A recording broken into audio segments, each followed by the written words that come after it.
ये research methodology and intellectual property sir good right, afternoon.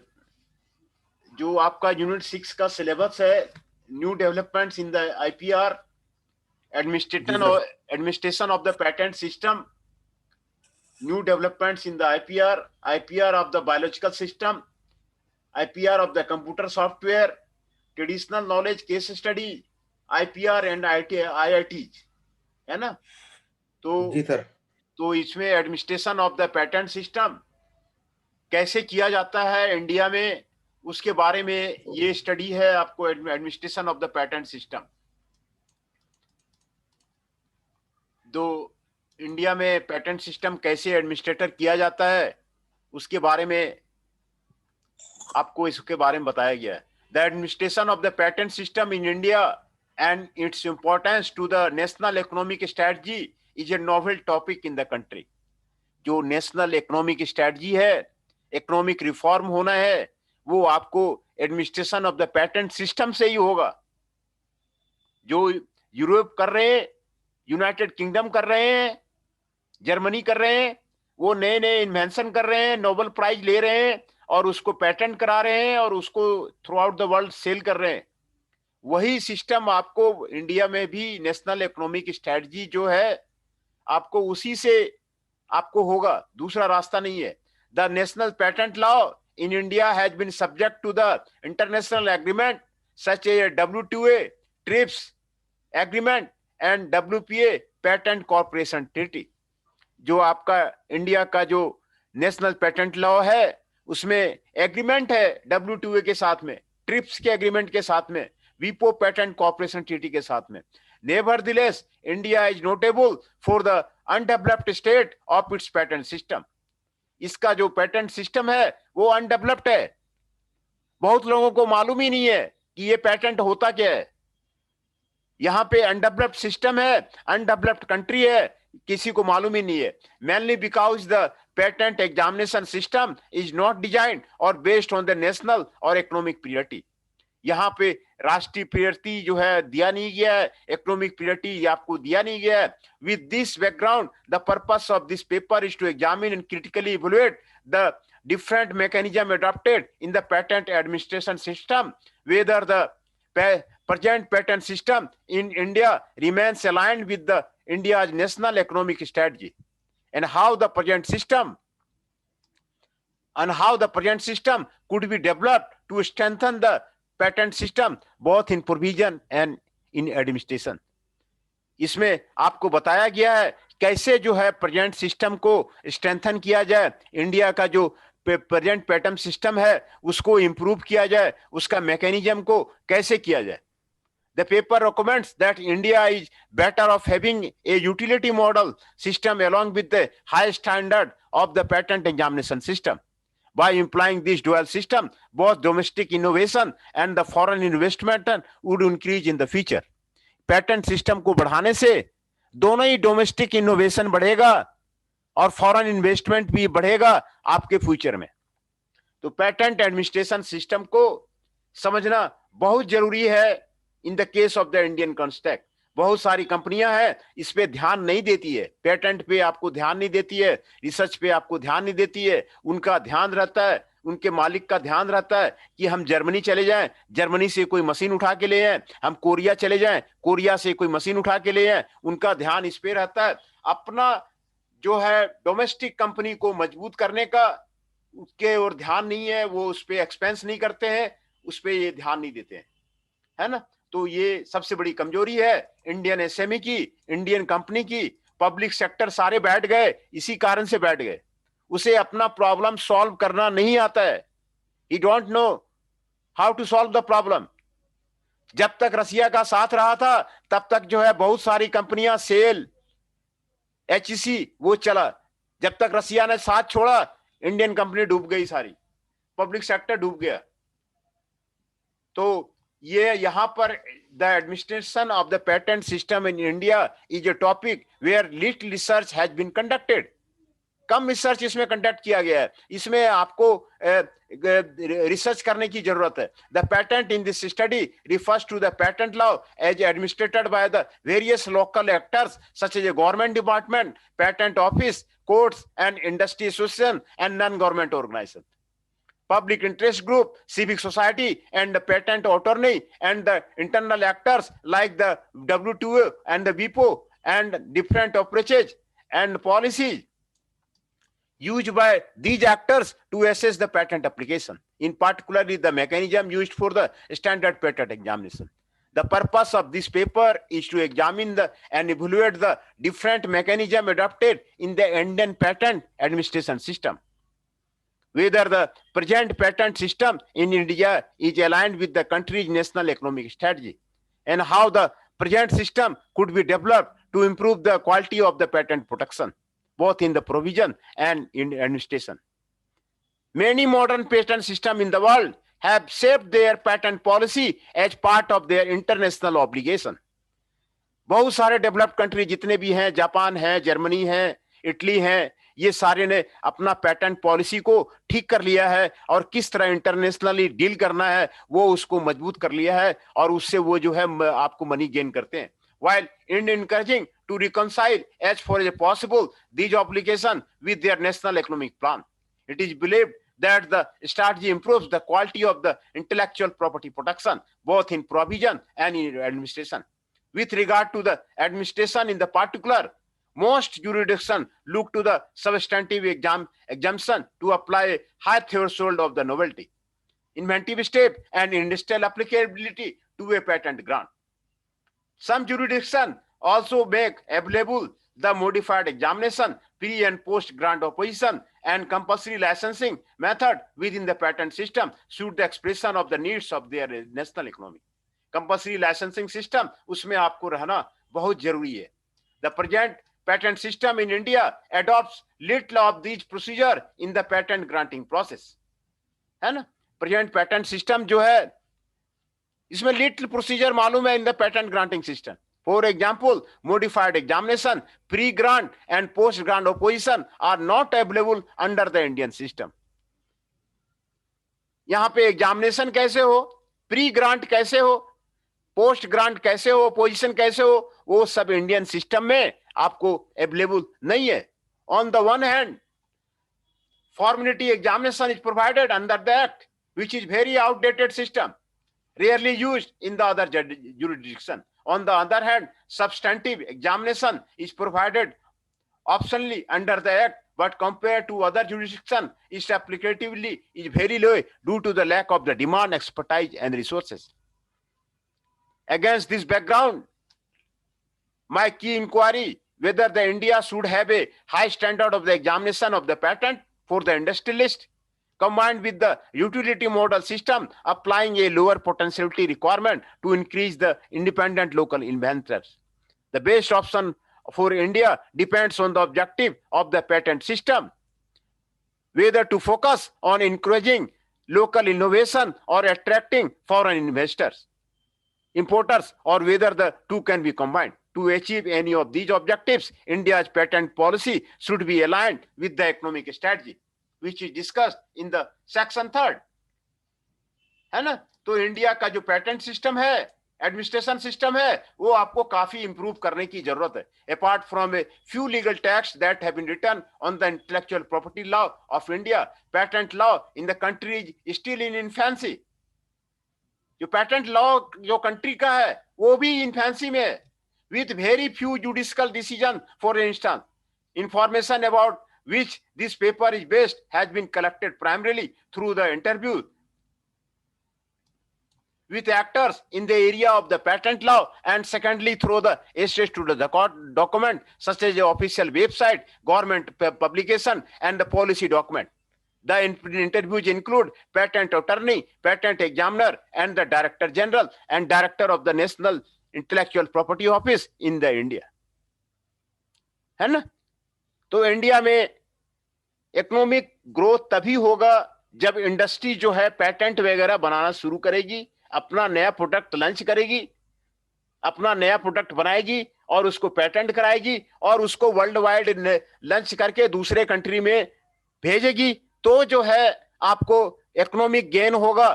ये जो है हार्ड फैक्ट है, और यही आपको जो इंडिया की जो कंपनियां हैं उसको अडॉप्ट करना चाहिए। बेल वगैरह भी है, वो अब जो है आउटसोर्सिंग हो गया, वो बेल कंपनी भी जो है अब जो है घाटे में जा रही है, वो बंद होने जा रही है, वो सारा चाइना का सामान मंगाती है और ये सारा ये करती है। तो जब तक ये पेटेंट एडमिनिस्ट्रेशन जो क्लियर नहीं होगा डेवलपिंग कंट्री में, even though this system are considered crucial agent in the global knowledge economy. Some studies have been conducted in other jurisdictions, such as in India, on the role of the administration of the patent offices, for instance, of the work of the Peter Doerr. And these studies will be used as a benchmark against which to analyze my own Indian and other case study.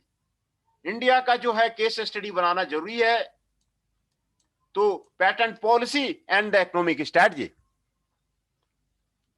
It is highly continuous notion that the intellectual property system in the general and the patent in the particular constitute an effective way to enhance the economic development of the country. Economic development तभी होगा जब जो है ये intellectual property right को कंपनियां समझेंगी, अपना patent बनाएगी, अपना जो है नया प्रोडक्ट लॉन्च करेगी, तभी जो है देश में तरक्की आएगा और देश जो है डेवलप करेगा। The relationship is commonly pursued through the technological and industrial policy. जो इसकी टेक्नोलॉजिकल पॉलिसी है, इंडस्ट्रियल पॉलिसी है, उसको समझना बहुत जरूरी है, along with the trade and competitiveness policy in each country. Regarding the economic situation, each country should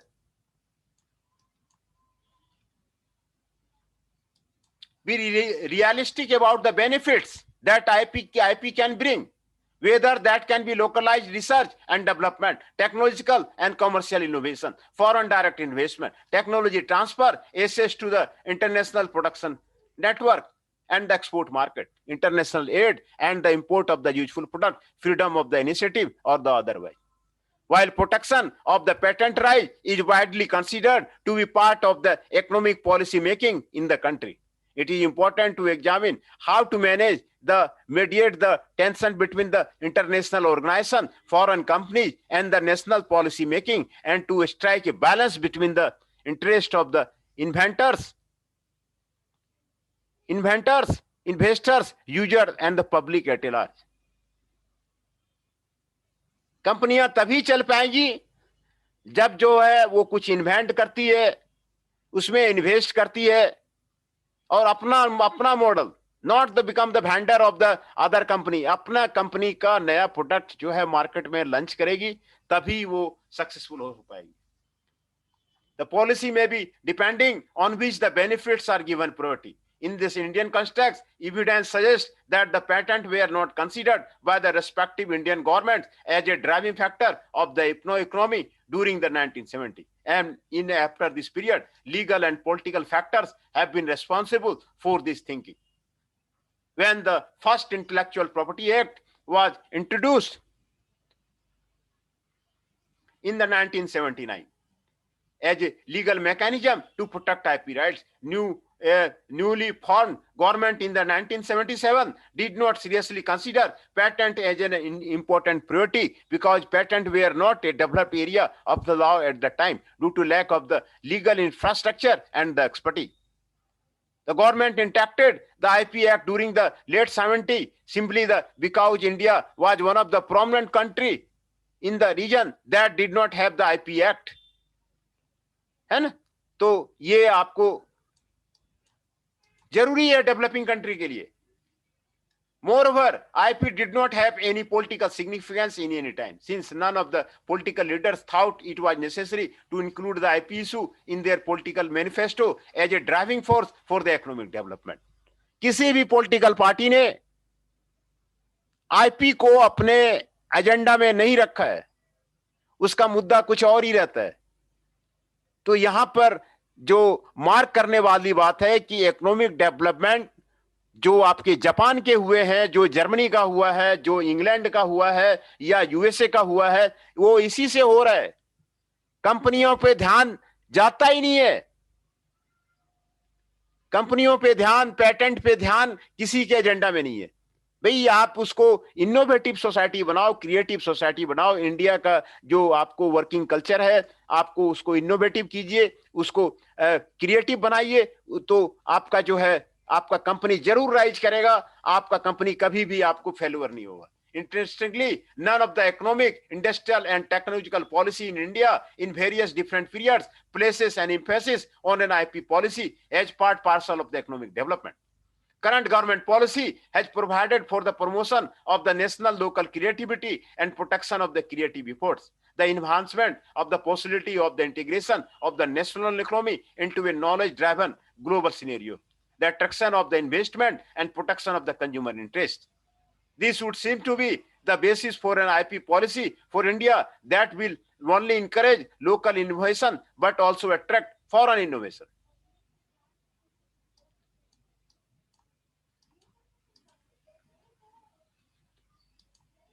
And with this background, the following section examines the IP framework and the patent administration in India with reference to the current Indian economic strategy. And IP framework. The inherited legal framework in ADI India provides some possible avenue to deploy and moderate IP to the suit development. The law of the IP was first introduced to India during the British colonial period. British colonial period में Britishers ने IP को introduce किया था. The British inventor ordinance of the 1859 was the first issue of the IP law in India, under which the first Indian patent was granted in the 1860. Doha says these laws were to suit the colonizer, not the colony. British ने उसमें लागू किया था 1859 में, और 1860 में पहला patent, Indian patent britisher ने अपना चालू किया.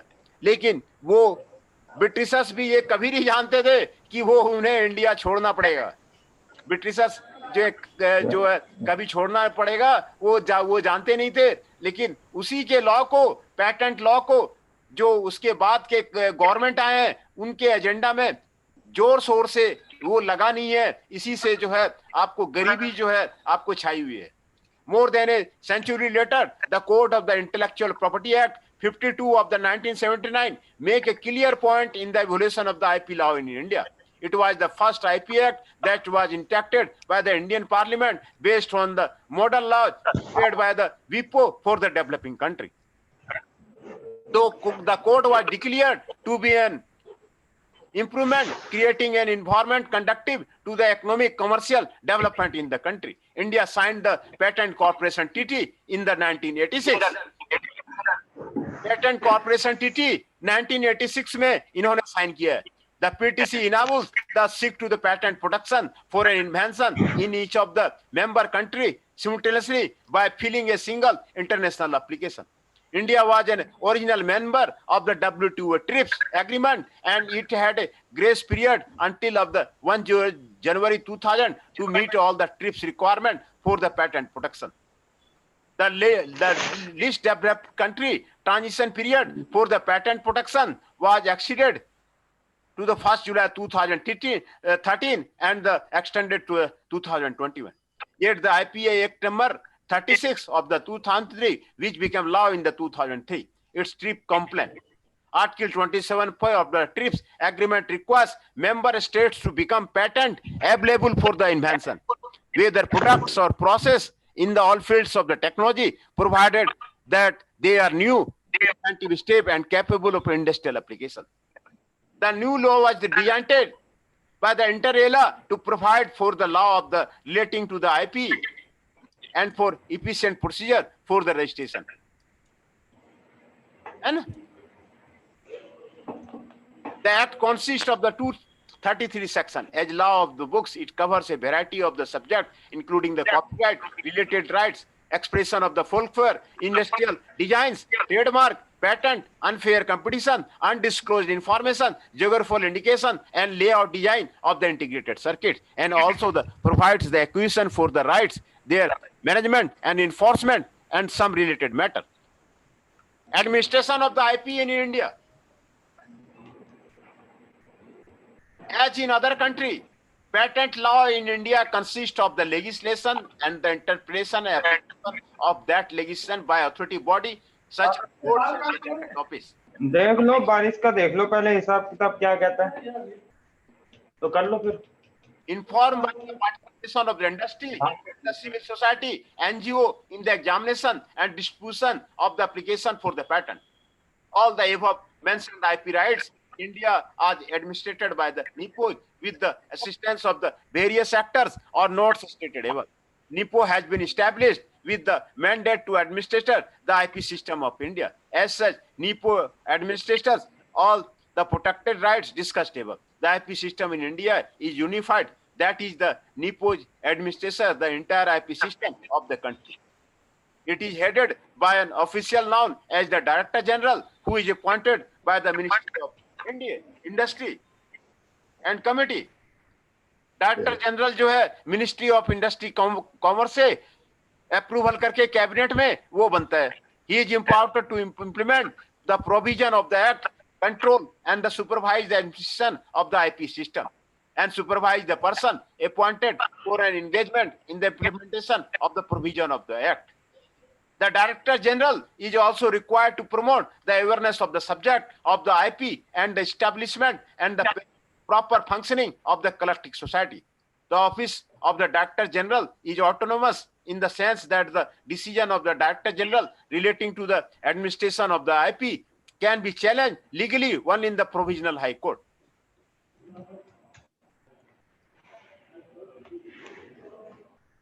The first instance jurisdiction in respect of the subject of the IP lies with the PSC. PSC was article constitution empowered. This court shall have the exercise appeal revealing the jurisdiction in the judgment. Patent administration system in India. Definition of the patent. And definition of the patent.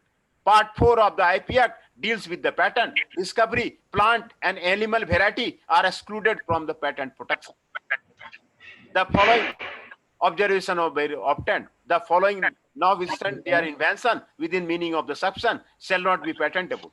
Discovery, scientific theory and the mathematical methods, plants, animals and other microorganisms other than transgenic microorganism and an essentially biological process for the protection of the plant or animals other than the non-biological and microbiological process. Provided, however, that a patent granted in respect of the microorganism shall be subject to the provision of this act. Schemes, rules or methods for doing business, performing purely mental acts or the playing games. Methods for the treatment of the human or animal body. ये आपको इसमें आपको include किया गया है. Patent examination in India. My particular focus is the chapter 13 of the present act. It sets out the requirement of the application and the examination procedure for a patent grant. Section 71 states the application for a patent shall be made to the Director General in the prescribed form with the following information: a request for the patent grant, a description, a claim or the claims, a drawing or the drawing where required, and an abstract of the patent. The description must disclose the invention in a sufficiently clear manner so that the invention can be evaluated and carried out by a person having ordinary skill in the art. It shall further indicate the best mode for the carrying out the invention. Drawing are the necessary in order to understand the invention. है ना? Drawing जो है आपको necessary है invention के लिए, है ना? The abstract serves the purpose of providing the technical information and it is not used for the purpose of determining, interpreting the scope and extent of the protection afforded by the patent. तो ये आपको examination के बारे में आपको यहाँ पे deal कर रहा है, पेटेंट एग्जामिनेशन के बारे में. Modified examination is a halfway house between the substantive and formal examination. Unlike the some jurisdiction, India does not provide for the modified examination. Under ordinary examination, the role of the patent examiner is to examine the application of the compliant with all the provisional applying during the examination for novelty and inventive step by the act. है ना। तो modified examination का यहाँ पर जो है कोई जो है वैसा जो है रूल नहीं है। आप कंपनी में काम करते हैं, पेटेंट का आपने वहां पर क्या हो रहा है नहीं हो रहा है, कंपनी में कुछ हिसाब किताबी नहीं है, R&D का कुछ हिसाब किताबी नहीं है। वो सिर्फ जो है एक विदेशी मशीन लिए बैठे हैं, अनस्किल्ड लेबर लिए बैठे हैं, और वो डेली लेबर अंदर करते हैं बाहर करते हैं, कहीं पे भी जो है R&D का हिसाब किताब है ही नहीं। इसी से जो है जो आपका जितने भी स्मॉल स्केल यूनिट है वो आपको सरवाइव नहीं कर पा रहे, उसके पास पावर ही नहीं है। इंटेलेक्चुअल प्रॉपर्टी राइट आने के बाद, कॉपीराइट आने के बाद वो इंडस्ट्री के पास पावर आ जाता है कि वो जो है ये प्रोडक्ट कोई भी ना तो बना सकता है, ना तो सेल कर सकता है, ना तो डिस्ट्रीब्यूट कर सकता है उसके ऑर्डर के बिना। ये जो है आपको पेटेंट से जो है पावर आ जाता है कंपनी को। तो ये सारी जो खामियां हैं इंडियन पेटेंट सिस्टम में, उसके बारे में आपको बता रहा है। 24/12 को और 27/12 को। Under modified examination, IP Australia considers whether the claims relate to the patentable subject matter, whether they were novel and involve an inventive step, है ना। तो ये जो ग्रांट होता है यूएस में, कनाडा में, न्यूजीलैंड में, English language country significantly to the patent system में ज्यादा कंफर्टेबल है। By way of the comparison, Malaysia has two options: normal substantive examination and modified substantive examination. यहाँ पर एग्जामिनेशन का भी, मॉडिफाइड एग्जामिनेशन का भी आपको कहीं जो है आपको सही रूल जो है आपको यहाँ पर नहीं दिया गया। A request for a modified examination may only be filed when corresponding to the Australian, European, United Kingdom, Japanese, Korean or US patent has been granted for the same invention. Under MSCE, the application undergoes in the simplified procedure. Importantly, the application is still checked for the novelty, statutory subject matter, and the compliance with the specifications of the foreign patent relied on. There is no examination for the inventive step. Inventive step के लिए कोई examination आपको यहाँ पर नहीं है. It is apparent from the above discussion that the modified examination will be useful to a country if a country has an up-to-date substantial examination procedure, and also if an applicant wishes to protect multiple body of a invention via the separate independent claims. तो patent system यहाँ पे बनाना आपको बहुत जरूरी है. Prior art. In India, an invention should not be anticipated by the prior art. Section 64(2) of the Act regulates prior art. Ambiguously, prior art consists of everything disclosed of the public anywhere in the world by written publication, oral disclosure, use, or any other way prior to the filing or where appropriate the prior date of the patent application claiming the invention. इसमें 20 अप्रैल आ रहा है, है ना. Potentially, this is quite an uncrusted, needing the substantial resources whenever the substantive examination is requested. ये prior art के बारे में आपको यहाँ पर बताया जा रहा है. Disclosure. The present disclosure requirement is subject to an amendment that is being considered by the Indian Patent Office. It refers to the strengthening disclosure of an invention. Section of the Act deals description of a patent in a patent application. Section further states the description shall disclose the invention in a manner sufficiently clear and complete for the invention to be evaluated and to be carried out by a person having ordinary skill in a relevant technology, and shall in particular indicate the best mode of the applicant for the carrying out the invention. The Director General also emphasized the nature of the disclosure requirement in the following words. इसके बारे में आपको disclosure का भी आपको सही जो है आपको नहीं है. Patent examiner, the basic statutory qualification of an examiner is that should be graduate from a local university in the field of the biotechnology or the physical science. As far the patent procedure are considered, examiner are trained in-house to begin and the subsequently receive short-term training by the WIPO, European Union and the US Patent Office through the foreign collaboration. Examiner भी यहाँ पर मिलना मुश्किल है। India में examiner भी जो है आपको यहाँ पर नहीं मिलते हैं। आईआईटी वगैरह में जो पीएचडी होते हैं ना, पीएचडी का जो थेसिस होता है, थेसिस का एग्जामिनर बाहर होता है। तो यहां पर जो है पेटेंट एग्जामिनर भी यहाँ पे देखिए आपको लिखा हुआ है, वीपो से कंसल्ट करना पड़ता है, यूरोपियन यूनियन से कंसल्ट करना पड़ता है, यूएस से कंसल्ट करना पड़ता है। इंडिया में आपको अच्छे एग्जामिनर भी आपको रिसर्च के मिलना आपको डिफिकल्ट है। अच्छे एग्जामिनर भी यहाँ पे नहीं मिलते हैं जो हु कैन चेक। तो ये आपको दर्शाता है कि जो है ये डेवलपिंग कंट्री है, ये अभी ग्रोइंग स्टेज में है। यहां पर अभी जो है बहुत ज्यादा आपको ट्रेनिंग देने की जरूरत है। An examiner that it is important to have a long term training in place like the European patent office, but at present they rarely have the opportunity for the foreign training. यहां पर foreign training में ही आजादी के बाद भी यहां पर कुछ ऐसा डेवलपमेंट, स्पेसिफिक डेवलपमेंट नहीं हुआ है। आईआईटी भले खुल गए हैं लेकिन उनका रैंक जो है वर्ल्ड लेवल में नहीं है। जो आईआईटी के प्रोफेसर है वो आज तक कोई भी प्रोफेसर ने नोबेल प्राइज अभी नहीं लिया है।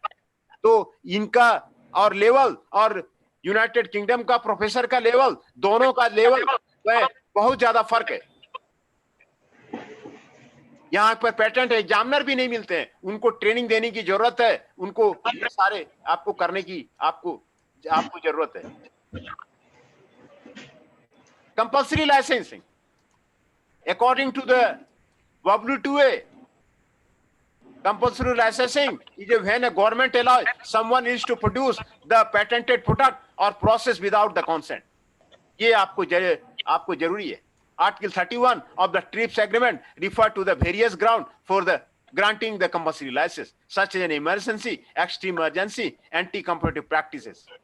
Under Section 86 of the Indian Act, any interested party can make an application to the DG to obtain a license to exploit a patent. It is interesting to note that the Act was not originally in the Act, and that is interested as a result of the change of the intellectual property bill in the Supreme Court of the India. The constitutionality of the bill was challenged in the 2003 by the three petitioners, Dr. Kamilinka Abete, Dr. Nihal Farnado, and the Center of the Policy, NNGO. The three petitions challenge these provisions allow the owner of the patent of including the system.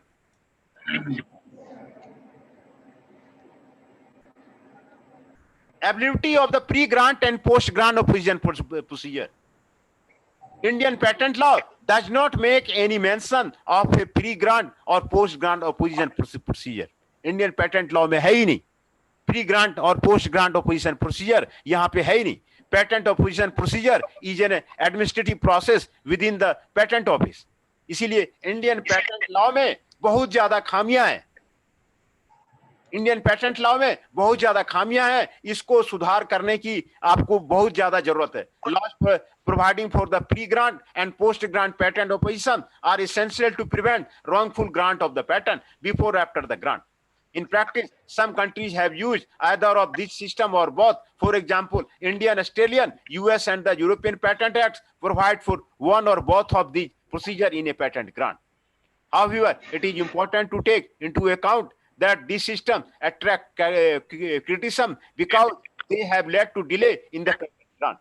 This situation has damaged the main rationale behind the incentive-based patent system, since it is important. उनका डालेंगे इसमें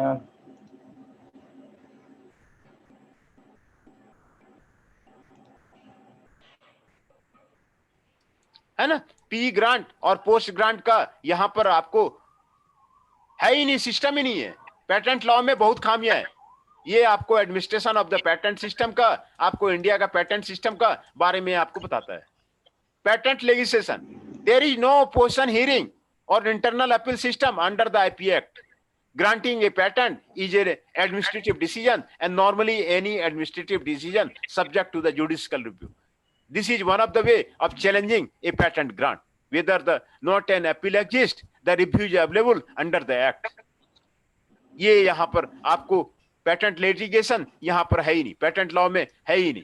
इसी कारण जो है economy जो है आपको डेवलप नहीं हो पा रहा है। India has a well developed legal profession. there are a handful of the IP lawyers who could be considered as the best patent attorney, and they are hired by the wealthy innovators or foreign collaborators since they have mean to pay the high legal cost. जो आपके जो lawyer हैं उसको foreign collaboration वो आपको खींच लेता है। So there are a number of reasons for the lack of the development of the patent law in India.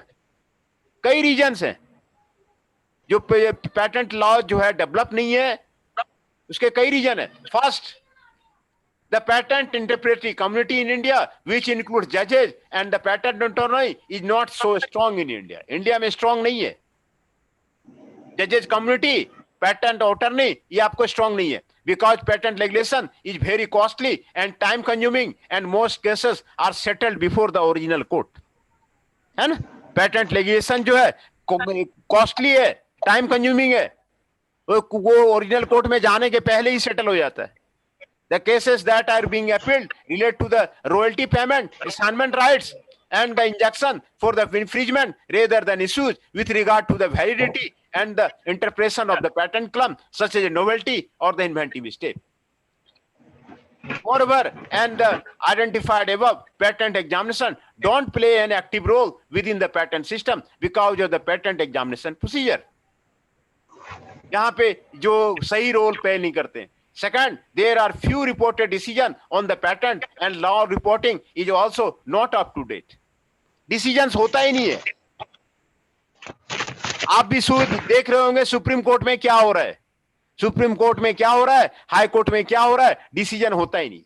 For example, there has not been one single case reported under the present act since all the cases have been settled out of the court and all these cases remain unreported. Unreported रहता है। तो काफी खामियां हैं। Third, most जजेज are not trained in the IP because IP was only recently introduced in the to the university, है ना। IP के बारे में उनको मालूम ही नहीं है, इंटेलेक्चुअल प्रॉपर्टी राइट के बारे में जजों को मालूम ही नहीं है कि आईपी इंटेलेक्चुअल प्रॉपर्टी राइट को कैसे हैंडल किया जाए। In order to improve the status of the practice of the intellectual property in India during the 2000 to the 2005 World Bank grant was given to the Ministry of Justice in India, and under this product a number of the academics under council judges were given scholarship to the foreign university to gain qualification in the IP law. IP law के बारे में clear है ही नहीं, ये law का subject है intellectual property right, ये clear ही नहीं है जो यहाँ के जज को कि इंटेलेक्चुअल प्रॉपर्टी है क्या, इसके सेक्शन वगैरह क्या है, ये इसके बारे में ट्रेनिंग इसको मालूम ही नहीं है। वर्ल्ड बैंक ने ग्रांट दिया था ministry of justice of India को कि भाई आप जाकर के वहां पर जो है स्कॉलरशिप फॉरेन यूनिवर्सिटी में जाकर के आईपी लॉ का क्वालिफिकेशन को गेन करे, इसको मालूम ही नहीं है। Fourth, most IP concept are based on the English law concept. अभी भी जो है संविधान तो इन्होंने बदल दिया है, संविधान तो कई कंट्री के संविधान को लेके वो उन्होंने बना दिया है, इनका अपना संविधान तो है ही नहीं, वो इंग्लिश लॉ कॉन्सेप्ट पे बेस्ड है। संविधान इन्होंने जल्दी जल्दी में बना दिया, आजादी हुई जल्दी जल्दी संविधान इन्होंने बनाया था, तो इनको ना तो इंडियन कल्चर का देखने का मौका मिला, ना तो इंडिया का क्या ट्रेडिशन है उसको देखने का मौका मिला। ये पांच छह कंट्री के आपने कॉन्स्टिट्यूशन को इसने ले लिया और ज्यादातर इंग्लिश लॉ का कॉन्स्टिट्यूशन ले लिया और कॉन्स्टिट्यूशन को इसने फ्रेमवर्क कर दिया। तो lack of access to the foreign books and journal, limited competence in the English and the lack of the library facility for the judges because of the cost are the huge drawback to the court system. For example, India has modernized its patent office as part of the international obligation, है ना। तो ये सारे जो है drawbacks है। तो आज यहीं पे जो है लेक्चर जो है खत्म करते हैं।